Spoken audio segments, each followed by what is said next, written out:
Did you hide a tracker on my car?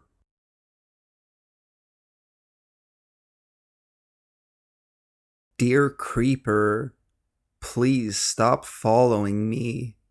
I know you see me at your workplace all the time, but that doesn't mean I want you to spend your entire lunch break talking to me. When you knew I was leaving and you walked with me to my car, I was uncomfortable. I started carrying pepper spray.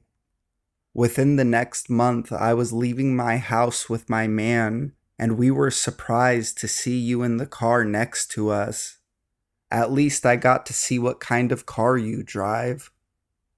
The next week, I was leaving for work and saw your car drive by. The next time I saw you at your work, I jokingly asked if you were following me. You laughed and said your girlfriend lives on the street next to mine. Huh. The next day, you were entering the pharmacy as I was leaving. It's not a huge city. Could have been a coincidence. Then the day after that, you were going into the entrance of the grocery store.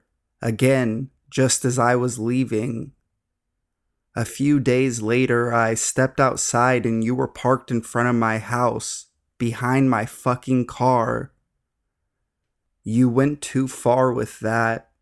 I googled your name and saw your police record. I talked to your coworkers and they advised me to talk to your boss. So I did. She said she talked to you. Thankfully, you left me alone when I saw you at work today. I just returned from the hardware store. Why were you entering as I was checking out? Why was your car parked so close to mine? Did you hide a tracker on my fucking car or something? Please, Creeper, let's stop meeting.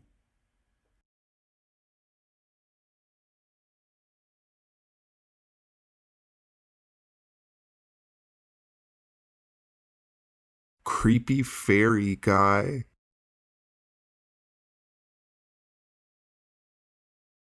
So this is still happening.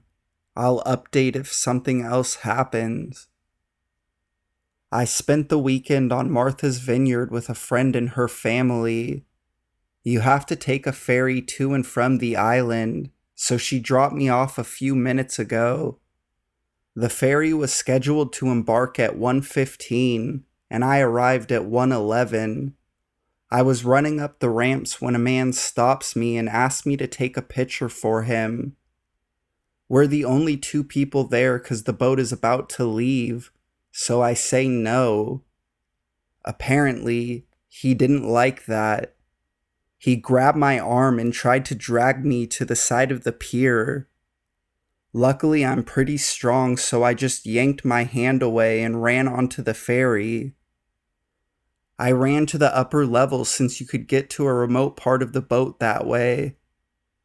For some stupid reason, I decided to stick around and grab a water. Big mistake. He saw me and got in line behind me, like way too close for comfort. He was practically breathing down my neck. So now I'm hiding in the bathroom after running into a crowd. Creepy fairy guy. Let's not meet. Edit. Left out that he was screaming obscenities at me when I ran away the first time. Update.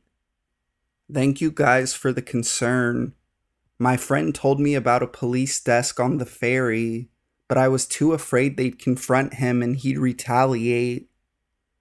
I sat next to a really nice lady with a giant Bernese mountain dog, and the dog put his head on my lap and slept for almost the whole ride. I saw the guy again as I was boarding a bus to get to my parking lot, but he didn't see me. Happy ending.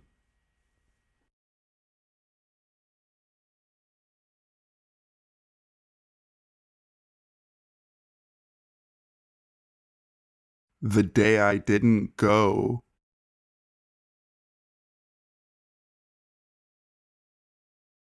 My sophomore year of high school, my friend was murdered.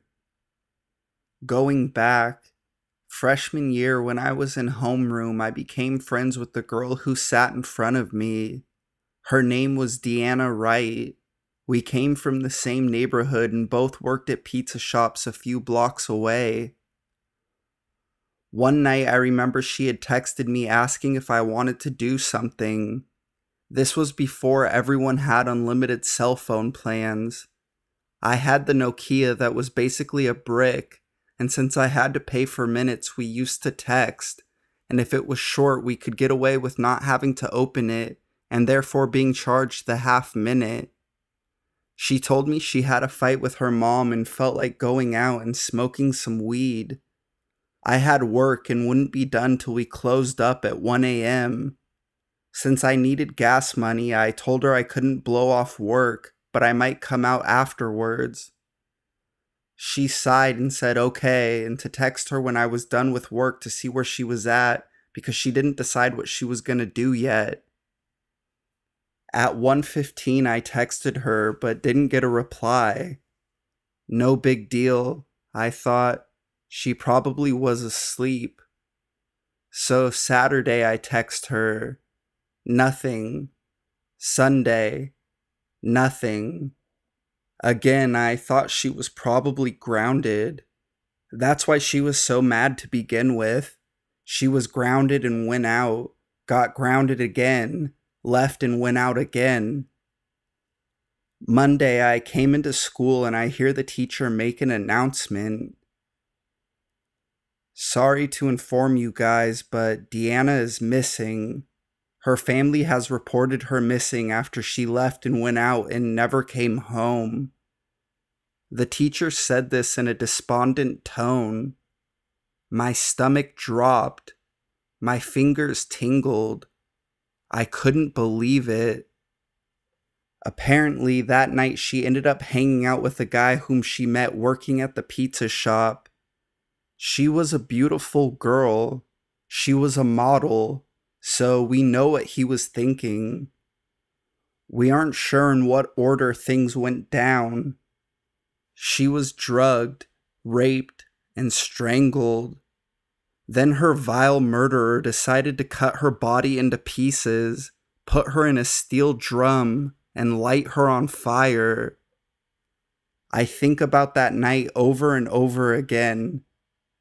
Should I have gone? Would that have really made any difference? Or would he have just killed us both?